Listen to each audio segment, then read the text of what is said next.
bem-vindos a mais uma edição aqui do nosso canal de Estudo de Economia da UFRJ. A gente continua a nossa série hoje da crise, os impactos da Covid-19. E a gente tem o prazer hoje de receber aqui com a gente um professor da UFRJ, o professor Eduardo Crespo. Tá? O professor Eduardo Crespo ele fez a graduação na UBA, Universidade de Buenos Aires, e fez a pós-graduação na UFRJ, e é professor do nosso programa de graduação e de pós-graduação, né? Então, obrigado, Eduardo, por colaborar, por ter vindo aqui conversar com a gente. Não, obrigado a você, Carlinhos. Então, a primeira pergunta aqui que a gente vai tratar, o primeiro tema que vai tratar, eu vou botar como se diz, uma imagem vale mais do que 1000 palavras, né? E essa imagem que está realmente impressionando todo mundo, vou botar aqui, que é a comparação da Argentina com o Brasil, né? Óbvio que esse dado pode não estar defasado, mas, de qualquer forma, a gente tinha, desde o primeiro dia, 40 dias depois, 39, está um pouco atrasado, tinha 112 fatalidades óbitos na Argentina e 4.117, esse número já está maior, ou seja, a gente, por uma diferença de 4,8 vezes a população, a gente tem uma diferença de óbitos de 36,76. Uma situação, eu diria até diametralmente oposta, né? Então, a primeira pergunta, a primeira questão é como a gente chegou num caso desse, tão dramática diferença. Obviamente, tem a ver com as medidas adotadas pelo governo argentino. E dentro dessa pergunta, como tem sido a aceitação da população dessas medidas e de alguns grupos de registros, grupos, não só a população em geral, os trabalhadores, mas alguns grupos empresariais? Bom, em princípio, eu acho que a explicação fundamental para a diferença é o fato de que a quarentena na Argentina está se cumprindo assim, com bastante rigorosidade. Há algum relaxamento agora autorizado pelo governo, mas diria que desde o primeiro dia teve assim, uma forte aceitação na população e, diria, contundência nas autoridades, tanto do governo nacional quanto dos governos provinciais e mesmo o governo da prefeitura da cidade de Buenos Aires, que é da oposição. Houve assim um consenso de que tinha que ser feita essa quarentena com total rigorosidade. Houve um fechamento de fronteiras, diria, está se cumprindo com muita rigorosidade a quarentena. O contrário que estou vendo no Brasil. O Brasil há uma contradição aí entre as decisões dos governadores, do governo central. Há muita confusão na mensagem. Diria, na Argentina não houve não houve atores importantes falando que o coronavírus era mentira ou que não era relevante, ou coisa desse tipo que você vê no governo, tanto no governo federal brasileiro, quanto em atores com bastante influência na população, como igrejas evangélicas, por exemplo. Isso na Argentina não teve de jeito nenhum. Houve também, assim, eu diria, no Brasil, também nas periferias, acho que a situação está muito relaxada. Dá para ver no Rio de Janeiro que continua a ter, assim, uma situação de pessoal nos restaurantes, pessoal nos botecos, nos calçadões e tal, até agora, e agora aprofundado, aparentemente está relaxando ainda mais.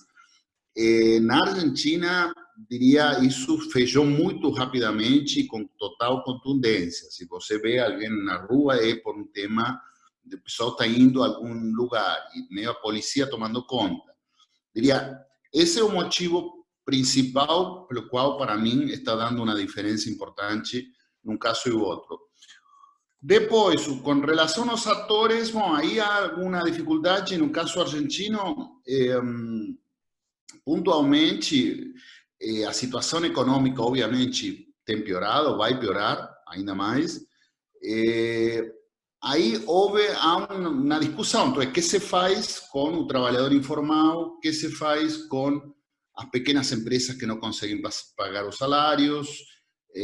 Aí há várias dificuldades, diria, aí o governo não teve não esteve muito certo, demorou muito a tomar algumas decisões econômicas, ainda está demorando no sentido de subsidiar na parte da população, não houve muita resistência de qual é a política que tinha que ser feita, especialmente no início eles esperavam que os bancos privados com financiamento público prestassem dinheiro para as pessoas. Então, mas o tema é, por exemplo, uma pequena empresa vai se endividar para pagar salários, pode acontecer isso um mês, mas não vai ficar se endividando 2, 3, 4 meses com a incerteza do que vem depois para pagar salários. Isso demorou muito. Há uma resistência, vamos dizer assim, bom, o governo tem que subsidiar, pronto. Mesmo que isso possa ter alguma consequência em termos de cotizações, por exemplo, o dólar. O pessoal tem muito medo, a Argentina tem que lembrar a situação econômica da qual vem a Argentina, que é uma situação de praticamente de calote da dívida pública, está muito próximo do calote da dívida pública. Então, há um temor, assim, de que se há uma política fiscal e monetária muito expansiva, isso leve a um desequilíbrio e tal, que leve a uma desvalorização muito forte, que já houve, de algum jeito também, está vendo. Então, houve muita resistência disso e tem muita gente pressionando, diria empresários principalmente, mídia opositora, para relaxar o máximo possível essa quarentena. Mas ainda, diria, a aprovação da população na quarentena e as medidas adotadas é muito grande, está por volta de 90%. Então, diria, é uma situação de alta tensão, de alto risco, vamos dizer assim. Diria, o governo tem demorado muito em tomar medidas, dizemos, vamos subsidiar todo mundo, pelo menos principais, as empresas pequenas e trabalhador informal, subsidiar direitos sem restrições e o mais rápido possível. Houve muita demora para isso. Mas a alternativa é ir um caminho mais na direção do Brasil, do México, que vai ter muito morto. E aliás, de muito morto vai ter provavelmente consequências econômicas semelhantes, pelo menos o que eu acho. Eu acho que, falado em termos assim, rafianos, a saúde é um bem básico. Se você tem mal a saúde, o resto não pode funcionar, não tem jeito. Então, a alternativa é esta de economia versus saúde, eu acho que é falsa. No caso argentino, se tivesse um grave problema de saúde, assim, hospitais lotados, uma situação insustentável em termos de saúde, não vejo como você poderia ter a economia funcionando. Bom, obrigado. Então, essa primeira pergunta, e aí eu vou encaixar a segunda justamente nessa questão, sair um pouquinho da saúde, que aparentemente no curto prazo está bem dimensionada, pode ser que haja uma deterioração até por essa pressão, para a gente puxar um pouquinho para a nossa área, que é a economia. O governo do Alberto Fernandes recebeu a Argentina numa situação muito grave, né, como você mencionou. Se tiver algo errado, mas se me corrige, mas a queda do produto foi de 2,5% em 2019, né?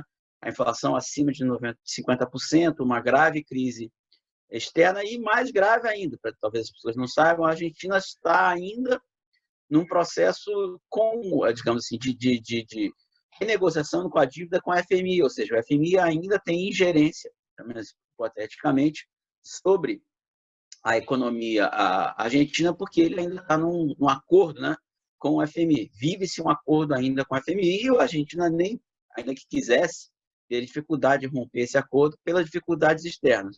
Só fazer um paralelo, a gente provavelmente com o Brasil, o governo brasileiro, esse último governo Bolsonaro, em termos desse último, não, ainda é o governo Bolsonaro, que recebeu a economia, mas em condições não tão ruins, né? Não sem uma crise externa, sem FMI, com a economia crescendo pouco, ele conseguiu fazer ela crescer menos ainda do que recebeu, ela estava crescendo 1,4, ele voltou para 1,1, mas uma inflação baixa e sem crise cambial. E aí agora você tem uma crise sanitária dessa proporção, que obviamente rebaixa o nível de produto por causa da quarentena. Você já começou a mencionar, mas como é uma situação muito crítica a Argentina, porque, como você falou, tem a questão do dólar, tem a crise externa, tem uma economia que já vinha de uma recessão, tem uma inflação que já não era muito baixa, já era relativamente alta, e segundo você, agora uma certa dificuldade do governo em tomar medidas fiscais, justamente por causa da situação muito peculiar da Argentina, do endividamento externo muito grande. Então, como é que esse quadro, que é muito preocupante, você faria algum cenário, alguma dessas possibilidades e dificuldades que a administração Alberto Fernandes tem daqui para frente?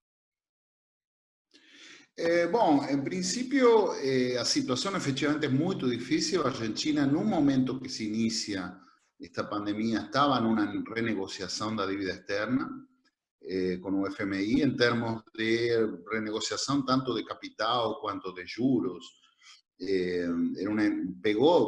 A pandemia pegou a negociação no meio e continuou durante a pandemia. De fato, nestes dias houve uma oferta para os credores argentinos por volta de uma redução de 60% do capital e uma postergação do pagamento dos juros de 4 anos, se não estou errado. Posso estar errado, pode ser 4 ou 5, mas houve assim uma proposta de redução que há uma aceitação intermédia, bom, aí há toda uma discussão.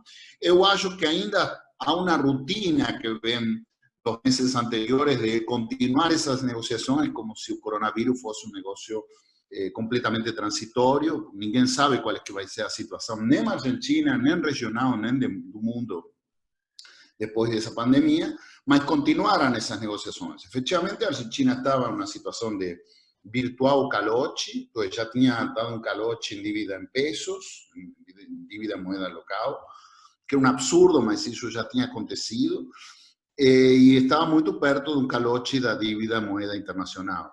Agora, a situação também no setor externo é muito complicada, no sentido de que a Argentina é uma economia muito dolarizada, qualquer situação de incerteza, o pessoal vai diretamente ao dólar, não há muitas mediações. Agora, em termos do setor externo, as avaliações que há é que, efetivamente, por conta da recessão brutal que vem a causa da pandemia, vamos dizer assim, a demanda por importações tem uma queda muito grande. Também vão cair as exportações, sim, mas a demanda por importação é muito grande, a demanda por turismo, tudo isso que na Argentina é muito grande, tem uma queda importante. Então, não haveria motivos para ter enormes dificuldades se não há pagamento de dívida no setor externo. Mas mesmo assim, há toda uma demanda especulativa de dólares, e a Argentina já tinha, isto já vinha do governo de Macri, uma restrição na compra de divisas, no sentido que há dólar oficial e há dólar não oficial, paralelo, vamos chamar de um jeito, o Blue na Argentina, tem vários nomes, porque são várias cotizações, que já está vendo neste momento uma diferença importante por volta de 80% entre dólar e outro dólar. Então, a Argentina encontra esta pandemia uma situação externa muito, muito frágil, que dificultava muito a toma de decisões, e principalmente no que refere aos atores econômicos, ao governo especialmente, eles pegam esta situação com muito medo, com muito medo de não, sei lá, não tomar decisões que depois deem, sei lá, uma corrida na cotização do dólar, e isso tem dificultado muito a toma de decisões, porque, efetivamente, se você vai fechar as pessoas nas casas, tem que dar algum subsídio, tem que dar alguma coisa, porque senão o pessoal vai tentar sair de algum jeito, porque tem que comer, entre morrer de fome e morrer por conta do coronavírus, no longo prazo, mediano prazo, o pessoal vai acabar saindo. E tem demorado muito assim em tomar decisões desse tipo. Agora, sim, eu acho assim, na minha interpretação, tem que tomar essas decisões, e se o dólar disparar, bom, paciência, isso de repente ia acontecer de qualquer jeito. Eu acho que não tem nenhuma urgência neste momento negociar dívida externa nos próximos meses. Ninguém vai reclamar da Argentina o pagamento da dívida agora, e se reclamar, paciência, não tem muito como responder à situação. Então, eu acho que assim, nas últimas semanas a ideia tem sido de o que estou falando, dá esse subsídio para toda a população, para as pequenas empresas e tal, tenta acelerar isso, porque senão a quarentena não é sustentável e você vai combinar uma situação econômica muito ruim com uma situação sanitária muito ruim. Então, por enquanto, dado que a situação sanitária está relativamente controlada, eu acho que a opção tem sido saúde, por enquanto, e vai nessa direção. Pelo menos é a minha expectativa. Legal. Não, só dois pontos que você falou, chamou a atenção, ou, como a gente já viu aqui, a Argentina já vinha de um PIB que estava recuando, não era nem como o Brasil, um crescimento meio medíocre, muito medíocre, ou seja, e uma crise externa muito grande. Agora, duas coisas que me chamaram a atenção. Essa ideia esquisita que você falou, da default da dívida interna, e por causa disso, medo de fazer mais, digamos, de fazer mais gasto e maior endividamento, isso está sendo combatido dentro do governo ou ainda causa atrito político intragovernamental? Primeira. E segunda, é o que você mencionou. Será que a própria pandemia, a própria desordem do sistema financeiro internacional, no sentido de tensões que vão ser criadas, desordem talvez seja um termo errado, mas de tensões no sistema financeiro internacional, isso não estimule, por assim dizer, ao FMI terem uma postura um pouco diferente em relação à negociação com a FMI, com a Argentina? Então, esses dois pontos. Até que ponto a possibilidade de endividamento em moeda doméstica já está sendo mais bem aceito dentro da burocracia governamental, e até que ponto a questão internacional, a tensão internacional financeira, não possa ser um ativo que a Argentina use a seu favor na negociação? Sim, o primeiro ponto do calote de dívida em pesos já aconteceu com o governo Macri. Eu acho assim, se você analisa por que foi que aconteceu isso, foi mais um tema de conjuntura, isto é, havia um vencimento nesse momento de uns bonos argentinos, a expectativa era, como a situação de incerteza era muito grande, era que o pagamento desses bonos em pesos, esses pesos que iam ser pagados iam ir diretamente ao dólar. Então, em lugar de estabelecer algum tipo de restrição na compra de dólares, porque o Macri fez campanha no 2015, a campanha dele era liberar a cotização do dólar,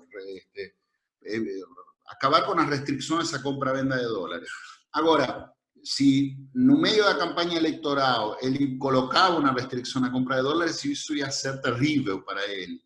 Então, ele preferiu dar um calote da dívida em pesos a admitir uma restrição na compra-venda de dólares, que é uma loucura, assim, para o longo prazo é uma loucura.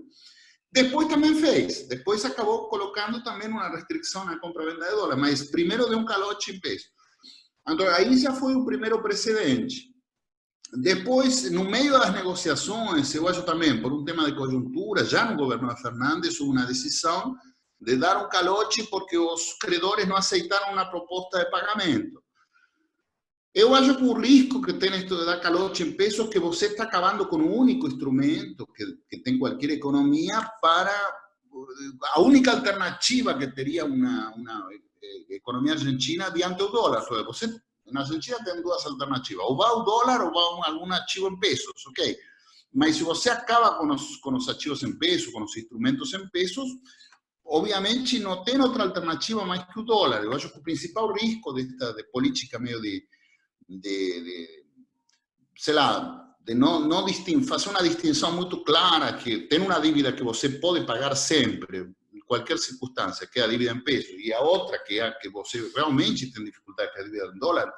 A confusão com esse tema, o que está dando na Argentina, é que você está acabando com o único instrumento que teria diante, a única alternativa que existe diante do dólar. É o principal problema que tem. Eu acho que aí tem muito erro de política econômica. E muita conjuntura, muita decisão assim que foi feita na última hora, sem refletir muito. Eu acho assim, tema mais de confusão das decisões de governo, tanto no período Macri quanto no período de Fernandes. Agora, a segunda pergunta, se haveria de parte do FMI, dos credores, etc., maior compreensão? Sim, porque não tem dúvida que vai ser desse jeito, porque a Argentina não vai ser o único que vai estar em uma situação de calote ou renegociação de dívida e tal nos próximos meses. Já o Equador foi nessa direção e eu acho que vários vão acabar na mesma situação. Vai ter calote do setor privado no mundo todo, tirando os casos onde o Estado possa sair de salvatagem para todo mundo, mas vai ter calote do setor privado e muito provavelmente vai ter renegociação de todo mundo, uma porção muito grande dos estados do mundo de suas dívidas públicas.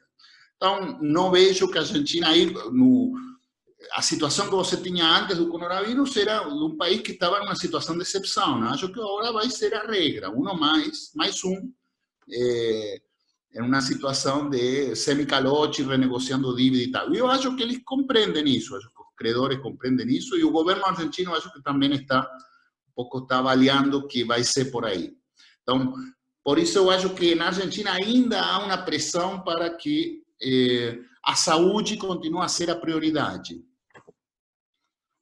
Não, então, só para fechar então, a perspectiva é meio complicada, mas teria que haver uma mudança de postura dentro do governo do Alberto Fernandes. Essa é a parte complicada, como você me falou, de fazer não mais calote, fazer uma política fiscal mais expansionista. Por outro lado, tem esse lado positivo, que vai facilitar a negociação externa da Argentina, que é um problema crítico que existe no atual momento. Mais ou menos seria mais ou menos isso. Deve dar uma resumidinha.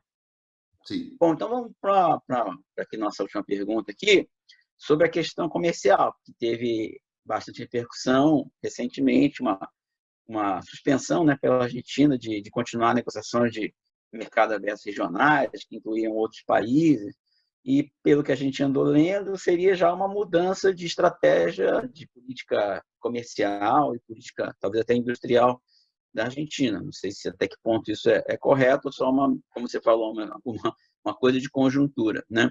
Eu queria ver isso, até que ponto que forma você analisa essas medidas e se isso pode refletir uma perspectiva de mudança um pouco mais profunda da Argentina em relação à sua inserção internacional e sua política doméstica de desenvolvimento. Não, aí efetivamente eu concordo com você que é mais um tema estrutural, diria, em geral o peronismo e em especial esta última coalição, eu acho que eles têm, pelo menos principais operadores, ministros, a burocracia que está com eles e tal, diria, para colocá-lo assim, um quadro mais simples, são muito mais industrialistas do que seria o Macri. Há um consenso de que tem que ter alguma indústria, que não dá ser simplesmente um país exportador de matéria-prima e tal.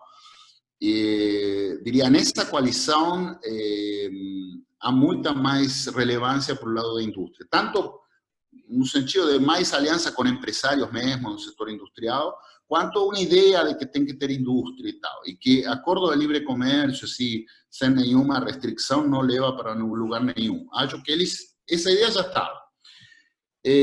Só que também não estava a ideia de romper, quebrar com o Mercosul, ou de dar uma volantada assim muito forte. Continua, se o Brasil estava nesta atitude de negociar acordos de livre comércio em qualquer circunstância, bom, era tentar negociar de dentro o máximo possível para que isso não fosse o mais leve possível. Agora, no meio da pandemia, acho que a avaliação tem sido, bom, simplesmente, cara, acordo de livre comércio, em uma depressão internacional como tem agora, que vai ter uma sobreoferta de mercadorias no mundo todo, você não vai colocar um produto em lugar nenhum e vai receber produto de todo lugar, vai acabar, já a indústria está praticamente acabada, acelerar esse processo vai ser terrível. Então, acho que assim, aproveitaram uma coisa que era mais já estrutural, que um pouco a avaliação de que nesse caminho que está planteando o Brasil não vai, então não tem muita, como dizer, é um caminho que não leva, pelo menos na interpretação deles, né, que é um caminho que não leva a lugar nenhum, e então essa integração regional já deveríamos começar a reavaliá-la. Eu acho que um pouco vai por aí. Eles falam que não, que eles continuam no Mercosul, que é uma situação de conjuntura e tal, mas eu acho assim, não há um consenso, havia um consenso com o Brasil de Fernando Henrique e Menem, ou mesmo de Sarney e Alfonsín, de Lula e os Kirchner. Eu acho que havia alguns consensos básicos. Agora, Já com o Bolsonaro, acho que os consensos são praticamente inexistentes. Então, se não há nenhum consenso, eu diria, integração regional é muito difícil. Na história, as integrações regionais assim, de longa duração são pela via militar, alguém conquista o outro. Né? Agora, quando não é pela via militar, tem que ter alguma coisa comum, tem que ter algum projeto comum. Se o projeto difere muito, eu acho que é muito difícil continuar nessa linha. Então, eu acho sim que há um tema estrutural. Tá. Obrigado, então, Eduardo. Bom, então, acho que esclareceu bastante nossos ouvintes. Ouvintes é de rádio, né? As pessoas que vão aqui ao YouTube e para as nossas transmissões. E a gente torce, né, para que, digamos, para que consiga resolver esse imbróglio econômico aí do lado de transferências para o setor privado, para que consiga manter de alguma forma a quarentena. Se não resolver esse problema e todo o esforço inicial da quarentena vai ser jogado no lixo, né? E que isso seja também uma forma de começar a tirar a Argentina do imenso problema econômico que foi metido nos últimos anos, né? De recessão com inflação. Né? Acho que é isso, né? A mensagem é mais de tomara, né? De esperança, de expectativa que as coisas se encaminhem nessa direção, né, Eduardo? Sim, há uma tendência no governo, em todos os novos anúncios que faz, dá alguma relaxada na quarentena, algum setor, permitem que algum setor retome as suas atividades. Sim, mas o importante seria mudar a atitude em relação ao subsídio, como você está falando, transferência para as pessoas, financiamento das empresas. O tema do subsídio, mas também é verdade que há cidades que não foram atingidas. Tudo bem, então. E algumas atividades com muitas precauções podem retomar atividades, então isso aos poucos está acontecendo. Só que se há alguma retomada do próprio vírus, algum rebrote, porque ainda não se sabe como é que se comporta esse vírus, se reaparece e tal, eles vão ter que voltar para trás. Então essa ideia de que o Fernández falou de 5 etapas, não? Primeiro uma quarentena estrita, depois vamos relaxando. Tá, você vai relaxando se que o vírus vai se comportando do jeito que você acha que vai se comportar, mas se o vírus tem outros planos, não sei, entendeu? O vírus não, aqui quem manda hoje é o vírus. Infelizmente quem governa o mundo neste momento não é Trump, não é a China, não é o vírus. Então, se o vírus tem outros planos, o que você pode fazer vai depender muito de qual é a direção que o vírus vai tomando. Vamos dizer assim, a saúde é básica. Se você não resolve a saúde, todo o resto depende dela. Então, essa ideia que eles têm de que vai ter eu acho que para a população é um negócio tranquilizador. Fala, não, são 5 etapas, temos tudo planejado, vamos ter dificuldades econômicas, mas daqui a pouco vamos ir relaxando, vamos ir retomando. Tudo certo, mas vamos ver se o vírus vai no sentido que você acha que está indo. Por enquanto, eles acertaram, no sentido de que, efetivamente, eles falaram, não, com essa quarentena vamos conseguir segurar, vamos garantir que a curva de infectados e tal seja atendível pelo sistema de saúde, não há risco nenhum, pelo menos no curto prazo, de uma explosão do sistema de saúde, como aparentemente está havendo no Brasil, o sistema de saúde não possa tomar conta da situação, aparentemente não há riscos disso por enquanto, mas se começa a relaxar e o vírus reaparece, vai ter que voltar à quarentena. Então, você não sabe quão longo é o prazo para esse vírus que está aí. Bom, então tá. Então a gente espera, então, pelo menos que esse acordo, esse consenso criado em torno do Roberto pelo sucesso da quarentena seja transferido para uma política econômica mais expansionista e melhore a situação. Vamos torcer, então. É a expectativa. Bom, obrigado, Eduardo. Acho que a gente esclareceu bastante os pessoas que acompanham aqui o nosso canal e vamos torcer para os 5 passos seguirem caminhando bem na Argentina. Obrigado, um grande abraço para você. Um grande abraço para você também, Carlos. Um abraço grande para a família também. Tchau.